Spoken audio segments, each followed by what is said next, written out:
اعوذ باللہ من الشیطان الرجیم بسم اللہ الرحمن الرحیم۔ تو حضرات محترم، یہ ہمارا ایپیسوڈ 3 ہے، ایپیسوڈ 3 ہے۔ سورۃ فاتحہ کی فضائل ہمارے چل رہے ہیں۔ تو بات ہماری پہنچی تھی کہ حضرات صحابہ کرام رضوان اللہ تعالی علیہم اجمعین نے جہاں پڑاؤ ڈالا ہوا تھا، وہاں ایک آدمی آیا دم کروانے کے لیے، بلانے کے لیے۔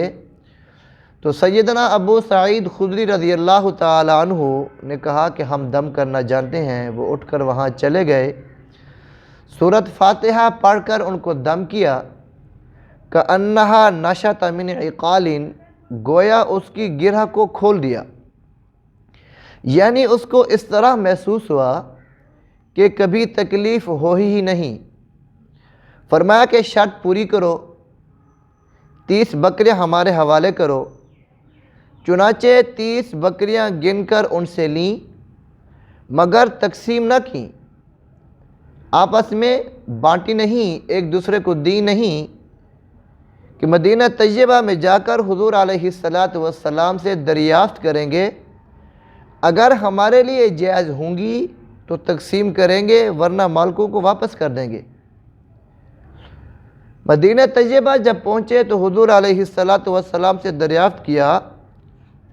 آپ نے فرمایا کہ ان احق ما اخذتم علیہ اجرا کتاب اللہ، کہ بے شک جن چیزوں پر تم اجر لیتے ہو ان میں اللہ تعالیٰ کی کتاب زیادہ حق رکھتی ہے کہ تم اس پر اجر لو، اور فرمایا کہ اس مزدوری میں سے میرا بھی حصہ نکالنا۔ یعنی حضور علیہ السلام نے حضرات صحابہ سے فرمایا کہ جو تم بکریاں لے کر آئے ہو، جو تم نے دم کیے ہیں اور انہوں نے آپ کو انعام میں بکریاں دی ہیں، تو ان میں سے حضور نے فرمایا کہ میرا بھی حصہ نکالنا۔ آپ صلی اللہ علیہ وسلم کا یہ فرمانا کہ حرص اور لالچ نہ تھا، بلکہ صرف ان کا وہم دور کرنا مقصود تھا کہ یہ تم نے کوئی گناہ نہیں کیا۔ اگر تم اس میں کسی قسم کا شبہ ہوتا تو حضور علیہ السلام یہ نہ فرماتے کہ مجھے بھی حصہ دو۔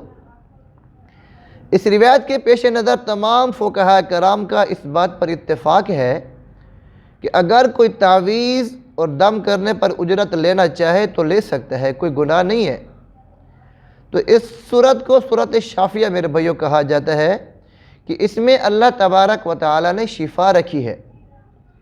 بسم اللہ الرحمن الرحیم کا معنی ہے کہ میں شروع کرتا ہوں اللہ تعالیٰ کے نام سے، جو بڑا مہربان بھی ہے اور نہایت ہی رحم کرنے والا ہے۔ یہاں چونکہ کتاب کو شروع کرنا ہے، اس لیے کہ شروع کا فعل نکالتے ہیں، ورنہ جس کام کے لیے پڑھو گے وہی فعل نکالیں گے۔ مثلا کھانا ہے تو وہاں آکلو کا فعل نکالیں گے اور ترجمہ ہوگا میں کھانا کھاتا ہوں۔ اللہ تعالیٰ کے نام سے جو بڑا مہربان نہایت رحم کرنے والا ہے۔ اور اگر کچھ پینا ہے تو اشربو کا فعل نکالیں گے کہ میں پیتا ہوں اللہ تعالیٰ کے نام سے، اور پڑھنے کے وقت اقرأ کا فعل نکالیں گے کہ میں پڑھتا ہوں اللہ تعالیٰ کے نام سے، جو بڑا مہربان بھی ہے اور نہایت رحم کرنے والا ہے۔ شاہ عبدالعزیز محدث دہلوی رحمۃ اللہ علیہ نے فرماتے ہیں کہ رحمان اسے کہتے ہیں کہ جو بغیر مانگنے اور سوال کرنے کے دے، اور رحیم اسے کہتے ہیں جو مانگنے اور سوال کرنے کے بعد دے۔ اللہ تعالیٰ رحمان ہے کہ ہمیں کچھ ملا ہے،